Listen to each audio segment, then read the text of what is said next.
Ano kaya ang gagawin mo kung ikaw ay mapunta sa isang isla na walang ibang nakatira? Magagawa mo kayang mabuhay ng mag-isa? Alamin natin ang kwento ng Castaway.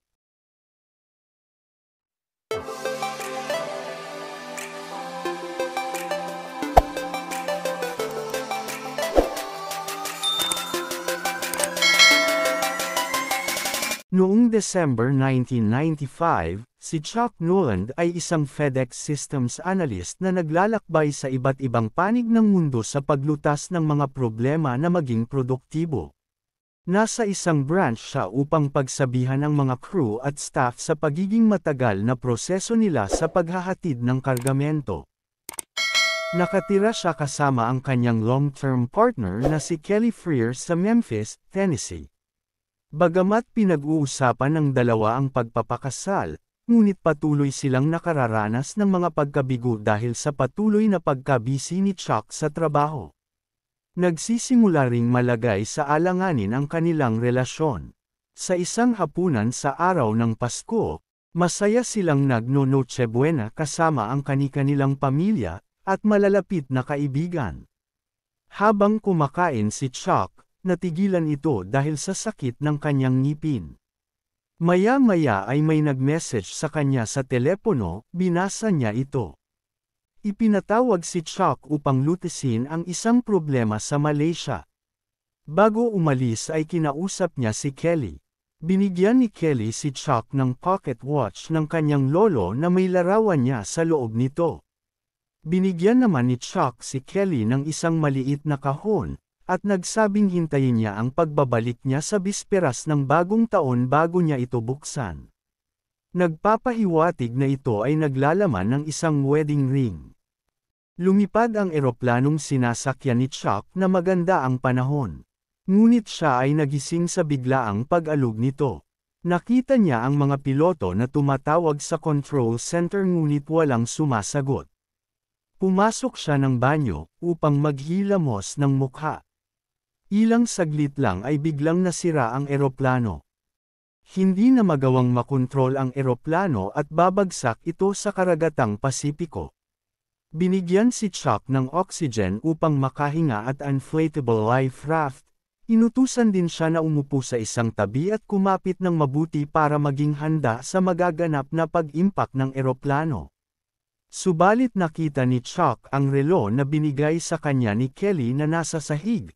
Umalis siya sa pagkakaupo niya upang tangkaing kunin ang relo. Nakita siya ng isang piloto, at umalis ito sa upuan para pigilan siya sa gagawin niya. Umalog ang eroplano at tumama ang ulo nito sa kisame, hindi na nagawang makabangon ng piloto. Habang si Chuck ay nakita niya ang pagbagsak ng eroplano sa dagat. Tinangay si Chuck ng malakas na alon, mabuti na lang at nakaligtas siya. Pagkatapos ay mabilis na napuno ang loob ng eroplano at lumubog, binuksan ni Chuck ang inflatable raft upang makaligtas siya sa paglubog. Nang makarating sa ibabaw ng dagat ay sumakay siya sa inflatable raft upang makaligtas. Ang malakas na alon ay sinasabayan pa ng malakas na ulan at kidlat habang siya ay nakalutang. Nawala ang emergency locator transmitter ng eroplano sa nangyari. Siya ay nawala ng malay habang tinatangay ng malakas na alon.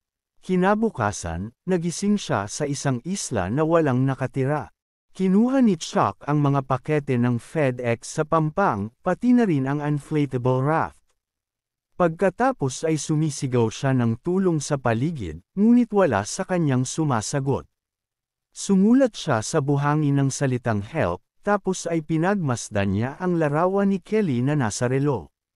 Nakatingin lang si Chuck sa dagat hanggang magtakip silim umaasa na may darating na tulong. Ngunit sumapit na ang gabi ay walang dumarating, at natulog na lang siya sa paghihintay. Kinabukasan habang kinokolekta ni Chuck ang iba pang pakete ng FedEx, ay may nalaglag na buko sa harapan niya. Kumuha siya ng mas maraming buko para gawing inumin. Subalit dahil sa walang gamit pangbukas sa buko ay humanap siya ng iba't ibang paraan upang makuha ang sabaw nito. Pagkatapos ay sinubukan niyang lumusong sa dagat upang alamin ang paligid. Nakita niya ang isang kuweba at isang mataas na bahagi ng isla. Gumawa siya ng improvised na sapin sa paa, pagkatapos ay inakyat niya ang itaas ng bahagi ng isla. Sa di kalayuan ay may nakita siyang nakalutang na tao. Nagmamadaling pinuntahan ni Chuck ang tao, at ito ay isa sa mga kasamahan niya na isang piloto, si Albert Miller. Inilibing niya ito at sumulat ng isang lapida sa bato sa itaas ng libingan. Sa mga sumunod na araw, dala ng pagkauhaw at gutom, nagpupumilit si Chuck na maghanap ng pagkain at tubig. Nakakita siya ng mga ilaw na dumaraan na barko sa di kalayuan, sumisigaw at humihingi ng tulong, subalit hindi siya naririnig. Sinubukan niyang tumakas gamit ang life raft, ngunit itinatapon siya pabalik ng isla ng malakas na alon. Tumama ang mga binti ni Chuck sa mga coral reef na matutulis. Kinagabihan, ay nakaranas si Chuck ng sama ng panahon, at napilitan siyang matulog sa kuweba. Pagsapit ng umaga ay binuksan ni Chuck ang mga pakete ng FedEx upang may magamit na panggamot sa sugat niya. Nakakita siya ng bola at skating na ginawa niya bilang kutsilyo. Unti-unti ay nakakabagay na siya kung paano mamuhay sa isla. Sinubukan ni Chuck na gumawa ng apoy sa pamamagitan ng pagkis-kis ng kapirasong patpat, subalit siya ay nasugatan sa ginagawa niya. Galit na galit si Chuck sa nangyari, nahawakan niya ang bola at itinapon. Nang matauhan, ay hinugasan niya ang kanyang kamay sa dagat. Dinampot niya ang bola at may bakas ito ng dugo ng kamay niya. Inukitan niya ng mukha ang bola na nagmistulang kasama niya ito sa isla. Itinuloy ni Chuck ang ginagawa niya habang nakatingin siya at kausap ang bola. Kalaunan ay nagtagumpay siya na makalikha ng apoy. Tuwang-tuwa si Chuck sa nangyari at akala mo ay mistulang bata siya.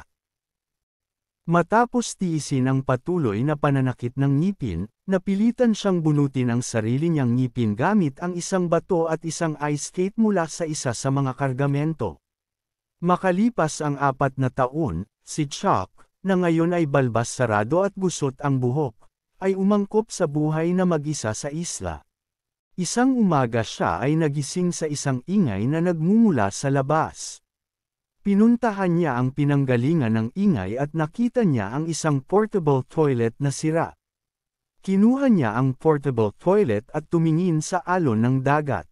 Nakabuo ng plano si Chuck, pumutol siya ng mga puno ng niyog at iba pang maliliit na puno.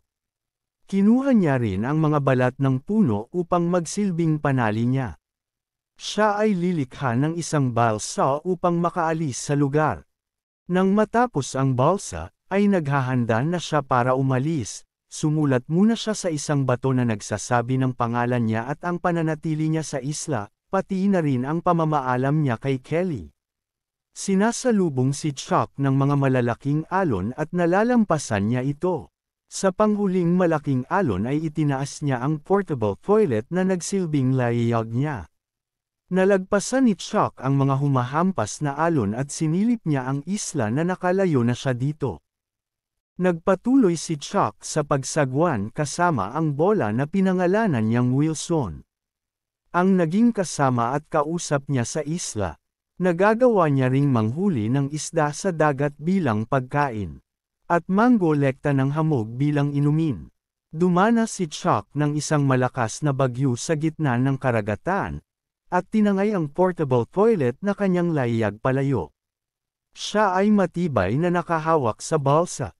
Kinabukasan, naging payapa na ang sitwasyon, nahulog si Wilson sa balsa, napansin niya ito ng medyo malayo na. Makailang beses tinangka ni Chuck na kunin si Wilson ngunit siya ay napapalayo sa balsa. Sa huli ay mas pinili ni Chuck na bumalik sa balsa at hayaan si Wilson. Nagdadalamati si Chuck sa nangyari at humihingi siya ng tawad kay Wilson. Halos masira na ang balsa ni Chuck at siya ay nagpalutang-lutang lang sa karagatan. Hanggang may cargo vessel na dumaan at sumenyas siya ng tulong. Makalipas ang 4 na linggo, si Chuck ay lula ng eroplano at pabalik na siya ng mainland. Dito ay nalaman niyang dineklara siyang patay ng mga kaibigan at ng pamilya niya. Sinabi rin sa kanya ng kasamahan niya sa eroplano na si Kelly ay nagpakasal na sa iba at may anak na babae. Binigyan siya ng isang hero's welcome home party sa FedEx headquarters sa Memphis. Nakipagkita doon ang asawa ni Kelly at kinausap siya tungkol kay Kelly. Pag-alis nito ay sumilip si Chuck sa bintana at nakita niya si Kelly na nagnanais na puntahan siya, ngunit pinipigilan lang ng asawa. Pinuntahan ni Chuck si Kelly sa bahay nila, halata ang pananabik nila sa isa't isa. Nalaman niya na nagsikap pala si Kelly na hanapin siya. Nagkaroon sila ng bugso ng damdamin nila sa isa't isa at inamin ang pag-ibig ng bawat isa. Ngunit sa huli ay natauhan sila na hindi na pwede dahil sa mga sitwasyon nila. Isinauli ni Chuck ang relo kay Kelly, at si Kelly naman ay ibinalik nito ang kotse ni Chuck. Nagmamaneho si Chuck sa Texas upang ibalik ang package na may pakpak ng anghel sa nagpadala nito. Wala siyang makitang tao sa bahay, kaya iniwan niya ito sa pintuan at may kasamang sulat na nagsasabing ang pakete ay nagligtas sa kanyang buhay. Bumalik siya sa kanyang sasakyan at tumigil sa isang sangang daan. Huminto ang isang babaeng nagngangalang Bettina Peterson sa isang pickup truck at itinuro sa kanya kung saan patungo ang bawat kalsada. Habang nagmamaneho siya palayo, napansin ni Chuck ang 2 pakpak ng anghel na nakapinta sa tailgate ng kanyang truck. Tinitingnan niya ang bawat daan, hindi alam kung aling daan ang pupuntahan. Biglang napansin niya na humihip ang hangin papunta sa kalsada kung saan nagmamaneho si Bettina, at lumingon siya sa direksyon ng nakangiti. At dito natatapos ang kwento. Sana ay nagustuhan nyo. Comment down below po kung anong masasabi nyo. Paki-like at subscribe naman po. Maraming salamat po sa panunood ng video ko. Maraming salamat po.